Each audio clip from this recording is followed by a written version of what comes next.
Hello guys, this is Richard Rich TV and welcome back to my channel. But before I start the devotional guys, I would like to shout out the Palim First Word channel na napunta rito at nag-join sa devotional. Shout out ang God bless to Grace Monsayo, Sophia Canillo, Divine Villarin, Maycan Ortea, Erica Soler, Christine Arobo, Sia Casino, Sarah Jane Calma, Foreman's Work, Ben Lawrence Chonko, Friends and Dog, Bon Anthony Balmoria, Gibacoteco, Francis Laico, Goldilas, Hart Ponsalan, Connie Blog, Jans TV, Foreman's Work, Michael Aborita, Heavens of TV, of Kuya, SSCTV of Kuya, Jasmine Horomo, Clarice Hilado, Mark Binghay, Lady Puna Matadling, Dave Mansagiton, Mariel Kaay, Faith Joy, Victory, Chelsea Gumbao, James Tariao, and Debian Bantulinaw. Shoutout na rin sa mga hindi nakisabay na manood sa devotional but still napunta pa rin dito para manood at makinig sa devotional. God bless us all guys.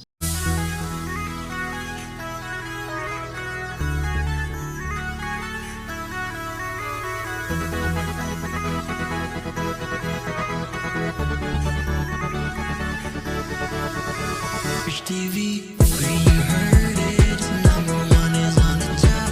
Good advice is they'll never stop. Rich TV, where you heard it, number one is on the top. Good advice is they'll never stop.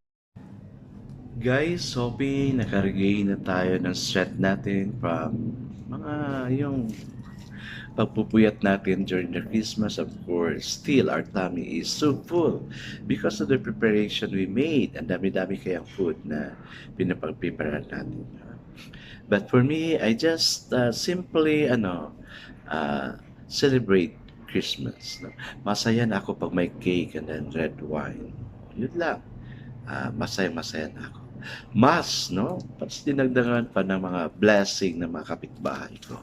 I'm so happy to have neighbors who are so generous. God bless us all, guys. I guys, let's now proceed to our devotional. Let's open our Bible to Luke chapter 4, verses 31 and 32.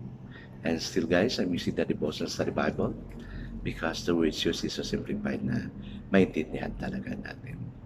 Okay, the word of the Lord in Luke chapter 4, verse 31 and 32 says, Then he went down to Capernaum, a town in Galilee, and on the Sabbath began to teach the people. They were amazed at his teaching, because his message had authority. Amen and amen.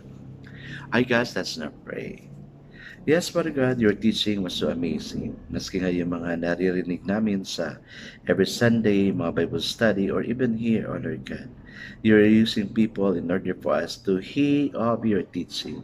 And the teaching is so amazing, oh Lord God.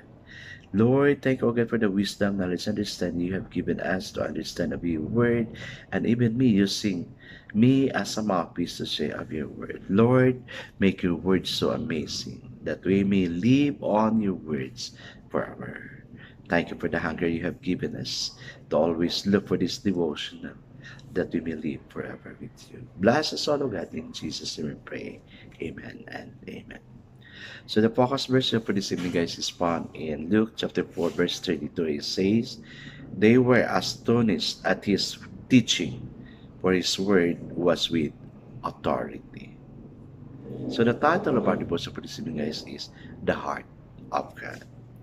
Today, let's claim what we know God because of his own word about himself and Jesus Christ.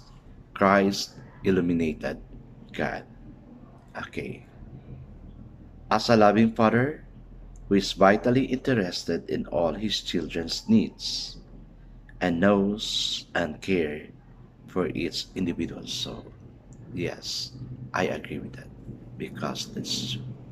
He's so focused and to us and concerned and to us. Next, as a God who is in constant search for His children. Guys, kung ako, hinahanap ko kayo pag hindi kita makikita sa devotional, God is also in constant search for you. Next, as God who forgives before people confess. not because they confess, but so they may. Yes, no? Before tayo nag-confess kay Lord, na-forgive na niya tayo. Pero, mas maganda talaga if we confess our sin. Diba? 1 Thessalonians, if we confess our sins, He's faithful and just to forgive us from all our sins. Okay. Next, as God who, because of His love, has allowed His children to be free and who stands with them even when they fail and cause themselves or others pain. Amen and amen. Guys, hindi rin matutuwa si Lord if we are in pain, if we are in problem. Kaya hindi naman pwede na mag-wish lang tayo, but let's keep praying na God will manifest in us and that He will also do His management for us. Hindi siya natutuwa kung ganyan ang situation natin. Okay.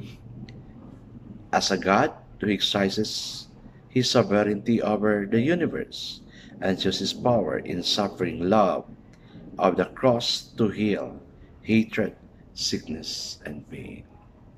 Yes, we'll be experiencing catastrophes. Ito yung mga warning ni Lord. Probably consequences of what we have done. Kasi gusto niya na we will be perfect in His eyes. Kaya we're experiencing all these things. Pain, troubles, nothingness. No? But soon, after we confess our sin, God will surely bless us abundantly. Next, as a God who is utterly available to His people through the creative conversation of prayer as a lifeline for guidance, power, and peace. Kaya guys, importante talaga ang prayer. Huwag natin baliwalain ang prayer because this is the only communication we have with God. And did you know na God is so excited to hear from us when we pray? Kaya let's not ignore prayer, but instead, let's make prayer as a way of breathing. Diba? Nakashare na tayo ng problema natin. And then, of course, God will surely listen and answer the desires of our heart. Alright guys, let's now pray. Thank you, God, for God. Amen. And amen. Yes, guys, that's the heart of God. That's why we need to thank God for God. God bless us always because I never short blesses 10 times better. This is again Rich TV. Kita-kita tayo muli. Paalam.